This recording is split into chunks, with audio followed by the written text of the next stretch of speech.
Welcome back to the channel. Today we've got a little bit of a different project, not an E46 or a really old clapped out BMW. I believe this is a 2017 530i that we're going to be working on today. It has a massive coolant leak from underneath, and I kid that it only leaks when it's running, but that's really what it's doing. It's not really leaking just sitting still. You start it up, it just starts pouring coolant out. Very common failure on these is the oil filter housing.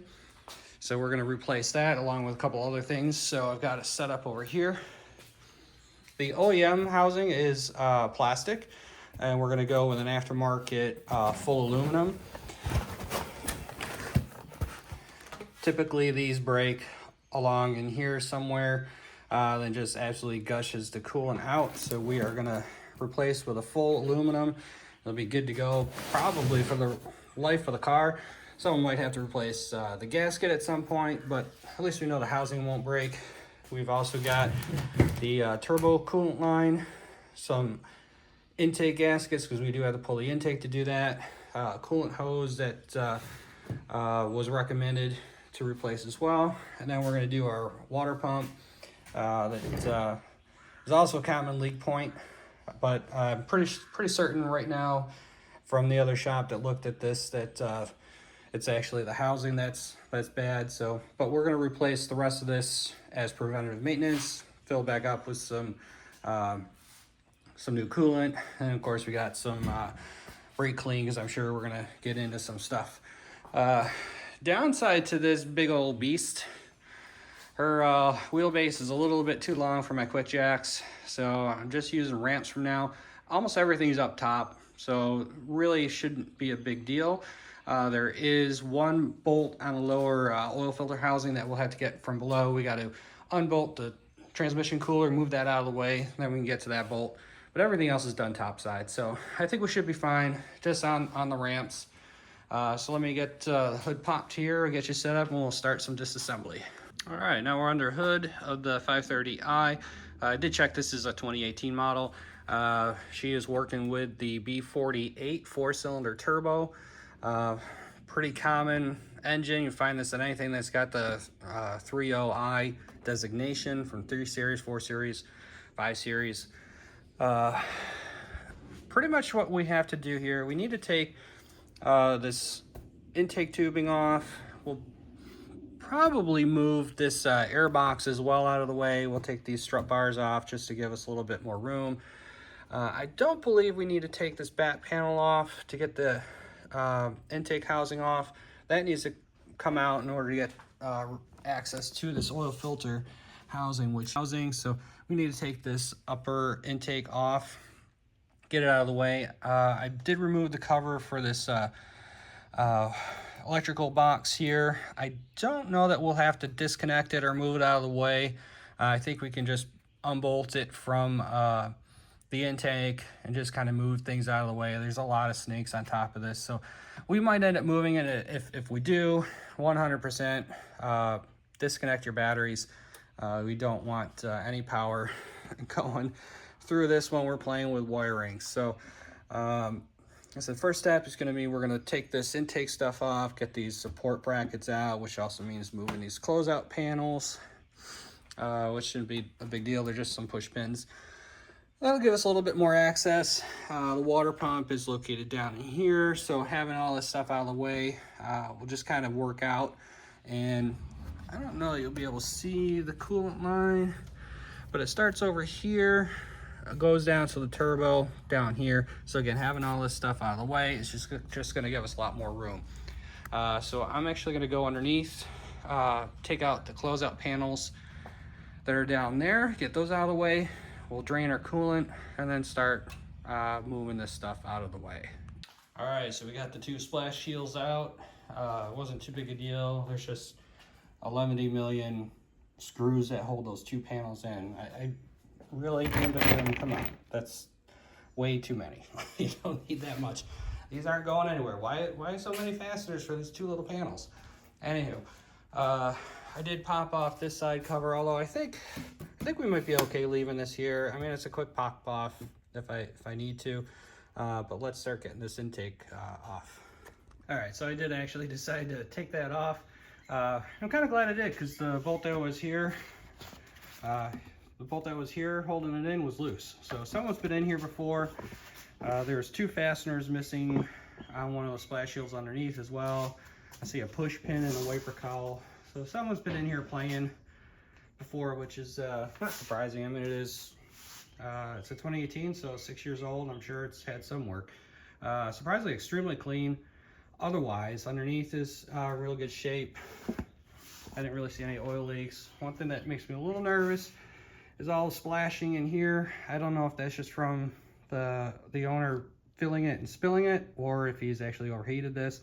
I've let him know that. You know, obviously I don't know the history of the car and if there's going to be problems before, but he drove it here. It wasn't overheating, so it shouldn't be too bad. I just want to check these. Okay, so occasionally these caps can also break and fail, but we got both O-rings intact. They look okay. We'll have to suck any fluid out of there and this one as well before we go too much further. They're both pretty low, which I don't know if you can get in there, but they're both pretty low, which isn't surprising since this is pissing out pretty good. But let's first start undoing this intake elbow going up to the throttle body. We're gonna pop these connectors first.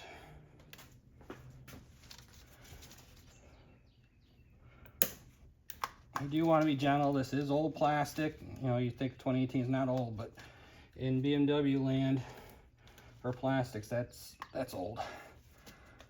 So you don't want to break any sensors off. There we go, there's that one.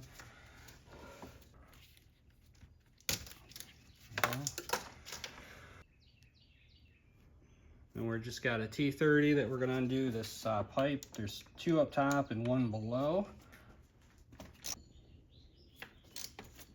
You'll just kind of have to feel for the one on the bottom. You can't see it. So let's take this upper air box and silencer off. So to take this off, this upper air box, I'm gonna try to take it off as one big unit. So you need to take this line off. There's a spring clip all the way down there at the turbocharger, which you really can't see. And then some wire harnesses that are just clipped in. So we'll take that out, and then this whole thing should come out as one big chunk. All right, we got the air box out. You can see the 3 mounting points. Sometimes these rubbers will pop out with the air box. It's not a big deal, just pop them back into place. We got the tube going down to the turbo inlet off. That was a real pain in the keister. As I mentioned, brittle plastic. Of course, this vent hose disintegrated as soon as I touched it. I was trying to be as careful as I can, but you can see how there's the other end of it, how chalky and crappy it is, and it's just, and here's the other piece. Yeah, good old BMW plastic. So this is the side that mounts into the turbo. There's a spring clip here, which is just kind of a real pain to get to. Don't lose that. It can go flying off as you pull it out. And here we can start seeing some of the coolant leak already. So this is the line going down to the turbo. You can see at the clamp there that it's oozing some coolant, and it's kind of normal. When this thing gets hot, it'll start oozing. You can see witness marks, residue on the bottom intake tube going up to the throttle body that has been dripping quite a while. So it's a good thing that we're going to replace that as well. I'm going to go ahead, pop that spring clip off down there at the other side of the turbo going up to the throttle body. Then we can take that upper intake pipe off. All right, I got the spring clip on the turbo side undone. We have the 3 bolts out here. So let's just simply pull it out the turbo, pull it out of the intake tube, and here we are. We're all set to go. We'll just set this aside. This rubber gasket generally doesn't need to be replaced. This rubber is pretty resilient, not like the black rubber stuff that they typically use that turns to hard plastic. So we should be able to reuse that. I'll clean it up. But since I got to order parts, I might just see how much that is anyways. Probably only a couple bucks. You can see now we got both tubes off. the turbo, there's a little bit of oil dripping out of the bottom of that turbo. I mean, a little bit of oil is kind of normal. There really wasn't much in that intake tubes, which is good. But again, you can see here all that coolant dripping down. So this pipe definitely needs to be replaced. We'll tackle that in a little bit. Next thing I want to do, we want to get this sound deadening off the front. That'll give us some access later to getting at that water pump. The water pump is, I really can't see it here. But let's go ahead and get that out of the way, and we'll start moving the stuff that's on top. All right, we made a little progress here. We got this tube that goes down into the intake tract here. Just one Torx bit here to take that out. You got a E-Torx here, and then at the back corner, just beyond, you see it there, just beyond the oil filter housing that holds the intake down. Got the harnesses pulled up. I just put the screws back in, that way I know where they go. Just make sure they're tight enough that they don't fall out on you. I think I got pretty much everything out of the way. We start taking the top manifold bolts out. There's going to be some things wire clipped underneath and whatnot, so we just need to go slow, move around, and figure out where we're snagging on. All right, you can see we got our intake manifold up and out of the way. I don't have it totally moved off to the side because you've got some coolant hoses that are underneath, and I really don't want to mess with them. Again, brittle, old plastic. So we got, you see that open port there, that is for the large radiator line that we're gonna put in. It's kind of hard to see, but there's looks like 3 E10s that I can get to, one right below that neck, one a little further below it, one underneath that little junction box, the electrical junction box. Some swivels, we'll get to that. Should be able to get those pretty quick. I'm gonna loosen the top of the oil filter housing to let the oil drain out. We shouldn't have to drain the crankcase because it'd be all lower than that, but we want to drain the housing out. So I'm gonna get to that, and then we'll have to pop underneath, move that trans cooler, and get the last bolt, and then that will be out. So what you're looking at here is trans cooler. Just above that first green pipe, you might be able to see one of the E-Torx we got to take out, swing that out of the way. Then just behind this bracket is the other E-Torx, swing the trans cooler out of the way, then we can get to the last E-Torx on the oil cooler itself. So it's kind of tight quarters in here. I'm just gonna go ahead and wrench away, and I'll bring you back when we get her out. You can see we got the oil cooler out. You can see where it mounts down there. We see where the blue coolant is behind this red wire. And we did have a couple O-rings that stuck to the block when I pulled it out, so we want to make sure that we remove those before we reinstall. We'll clean that up real nice. I'm also going to recommend this water outlet. I'll show you here in a minute why, and of course we'll clean up this intake mating surface as well. Make sure that that's got a good sealing surface. You see you've got the torn O-ring on the oil filter housing, and that piece that's broken off, and that's where our coolant leak was. So definitely good that we're replacing this. That's definitely the failure point. And here is the water neck, and I don't know if it should pick up here on camera, but you see how the plastic is kind of brown colored instead of black.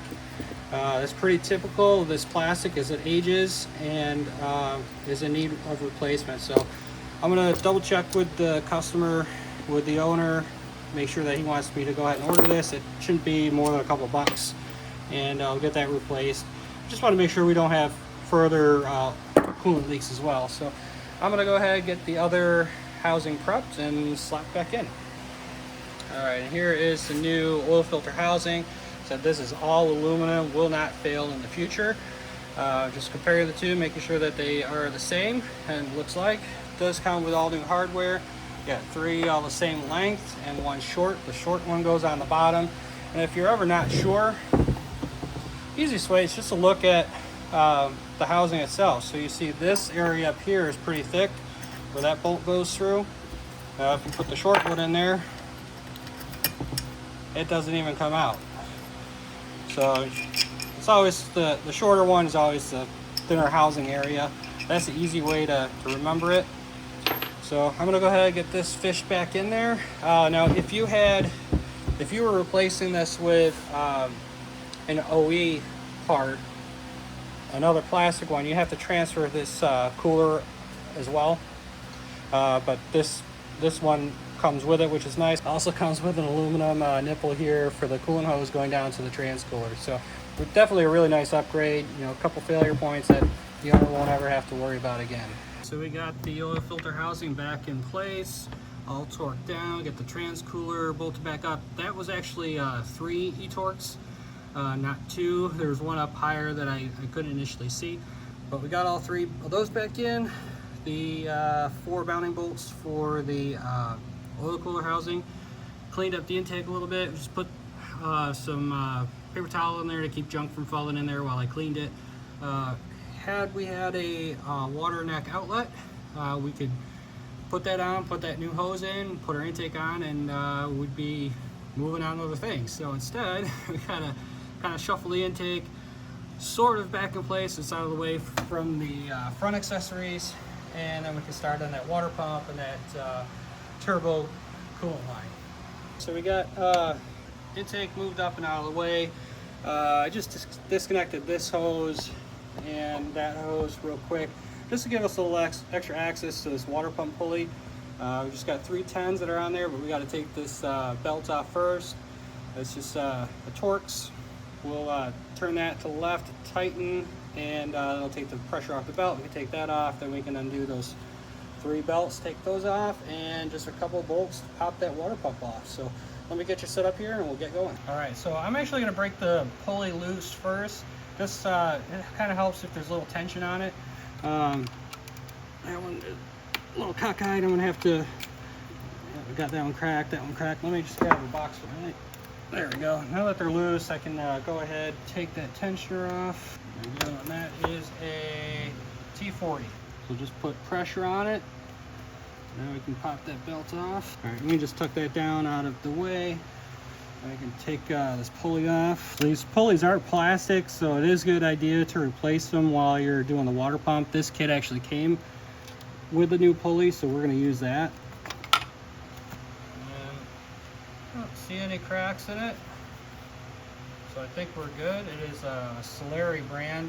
So now we can go ahead and take the 1, 2, 3, 4 10 mils out of the water pump itself. And as usual, I want to crack them all first. So unlike the E46, this doesn't come with some holes that you can put some bolts in to help drive the pump out.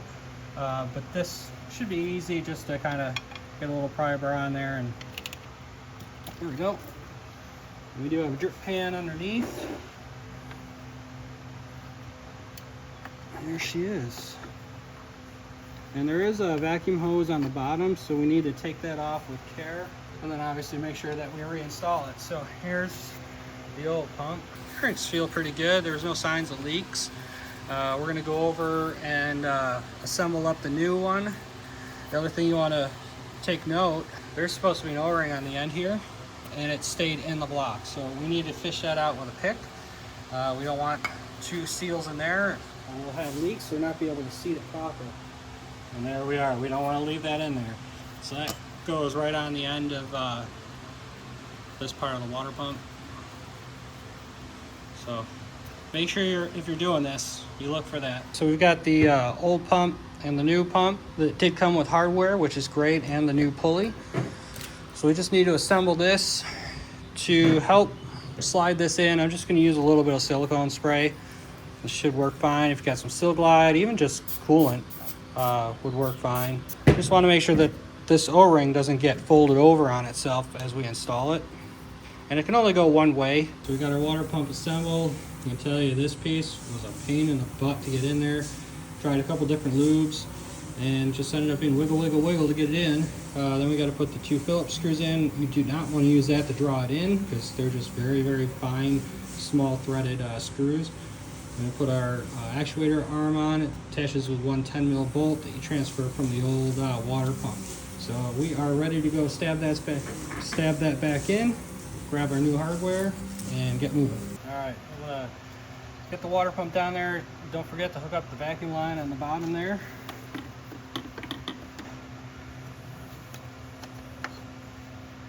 You know what? This is kind of chintzy hardware.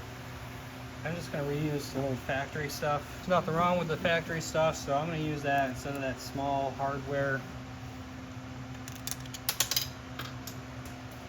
And we'll never find that one again. I did hear it fall and hit the ground, so maybe we'll be able to find it with the magnet. I don't think it went in the drain pan, which is good. So again, just want to start all these at once, make sure everything's lined up properly. You're not cross-threading and getting things cockeyed. And do it by hand at first, that way you get a good feel whether that bolt is binding or not. Went fishing and we found her. So let's get that bolt in. I'm gonna do a little bit of a crisscross pattern. I'm not gonna go all the way tight. I just wanna make sure that this thing seats evenly.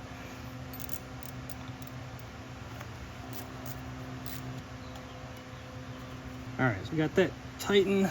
All right, we are good. Now we can put our new pulley on. We got the new pulley. It doesn't look like it's keyed any one direction, so wherever it fits, it ships.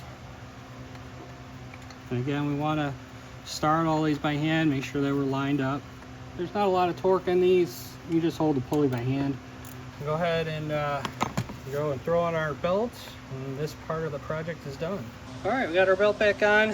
For reassembly, I decided to actually use this hex here. It's a 5/8. You can grab onto that instead of using this Torx here. It's not very deep and it felt pretty wobbly, so 5/8 socket fits right on there, and we got our belt routing all set. So you can connect those two hoses back, and then we can start on this coolant line for the turbo. First hose here.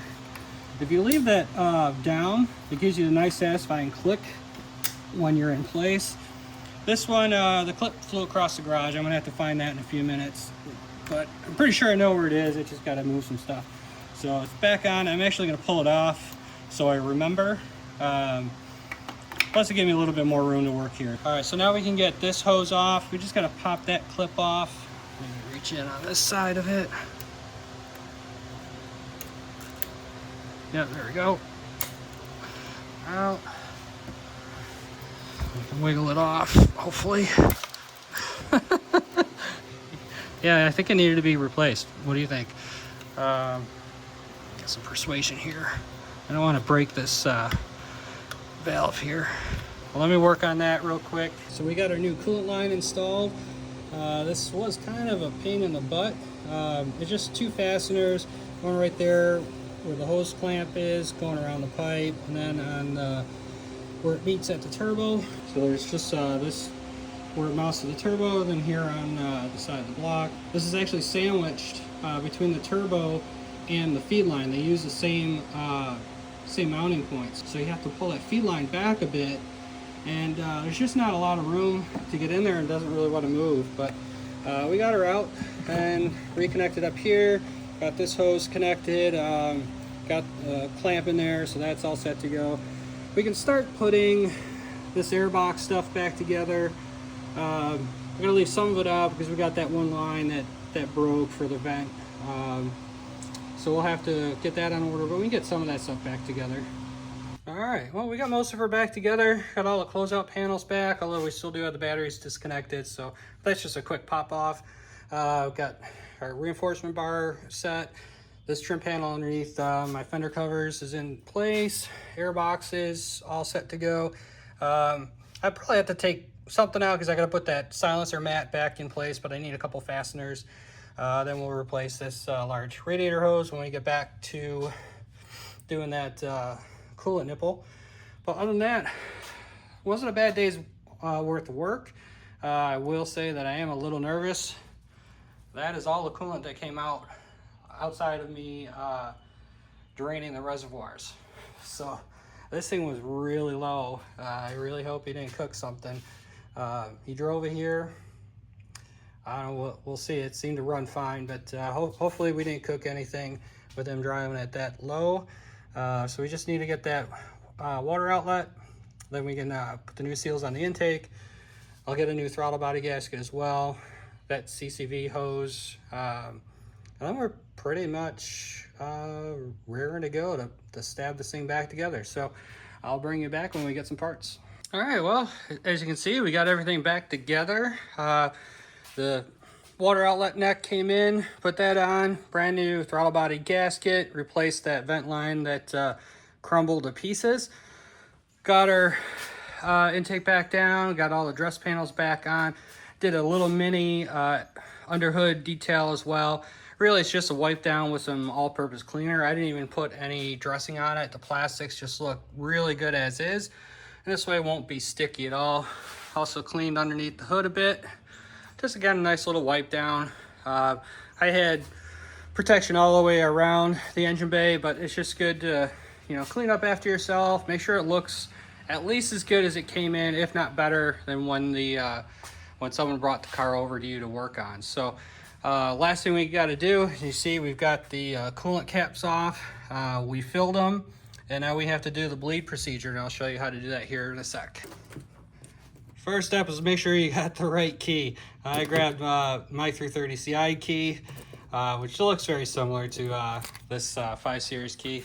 Okay, to do the bleed procedure, what you want to do is get the car into accessory mode, and you do that by being in the car with the key, pressing the start-stop button once just to get into accessory mode. Turn our heat all the way up to the max setting, fan on lowest setting, throttle down for 10 seconds. That'll start the bleed procedure, and we can confirm that by listening under the hood for the electric water pump. And it's pretty quiet, but I can hear it cycling. So we just want to let that run for about 10 minutes, then we'll check our water levels and make sure that we're all set. We also don't want it to suck dry, that'll suck air in. So we'll do this for about 10 minutes and we should be good to go. So we're still bleeding. I did top her off a little bit. There's we had to add a little coolant back in, especially on the low side. That wasn't too big a deal.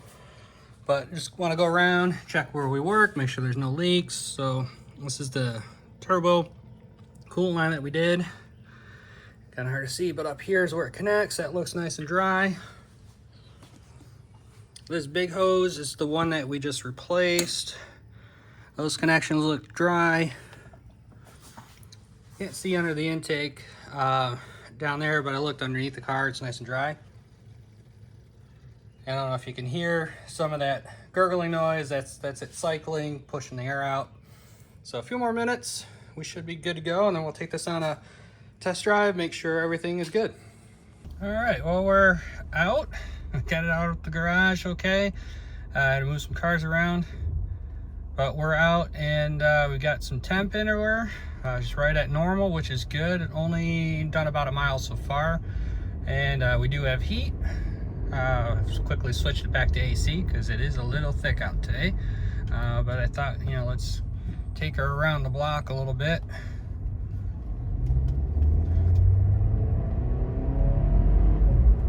And she goes pretty decent. That was only like quarter throttle. All right, so let's get her out on the highway here.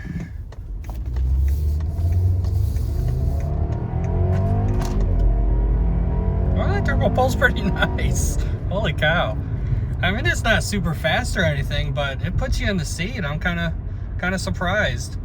Certainly off the line, you know, it's only a 4-cylinder. Waiting for the turbo to spool off the line. It is a little laggy. Well, I won't even say laggy. It just doesn't have a lot of grunt. You know, it's not like the inline 6 that's in the E46s that I'm used to. They just have tons of low end grunt. Let's just wait a little bit, but once she starts moving, it goes. And we got a lot of traffic ahead of us, so we can't really do a whole lot. But let's maybe fall back a little and give it a little squirt. Yeah, I mean, that's not bad. It's certainly not a bad place to be. This is you know, this car rides really nice. Super quiet. I gotta give it that. It feels absolutely huge compared to the E46s that I'm used to. You've got a really high belt line. The windows are up almost to my shoulders, and you know, I've got the seat down a bit so I'm not staring through the sun visor and rubbing my head on the headliner. But it is a really nice, comfortable place to be. I see why people like them. Certainly not sporty, feeling like you know, a 3 Series would be, or the E46s that I'm used to. A Pontiac Montana. Wow, when's the last time you saw one of those on the road? Dang. I remember selling those new way back in the day. Worked at a Pontiac dealer pretty small one, and they were nice. I mean, for the time, it's pretty impressive to see one. It does have a bit of rot, a lot of cancer on the rocker panel. All right, do you think we can keep up with the Raptor that's in front of us? I'm gonna say probably not. Oh, she's holding temp good. I don't smell any smells, no clouds of smoke. We'll get her back to the house here in a minute, just do a final look over, and I think we'll give her a bath. She's pretty dirty. She's been sitting at the house for a week. Has been in the garage, but still collects a lot of dust. Still a lot of pollen going around. I think we'll be able to give her one last squirt up here.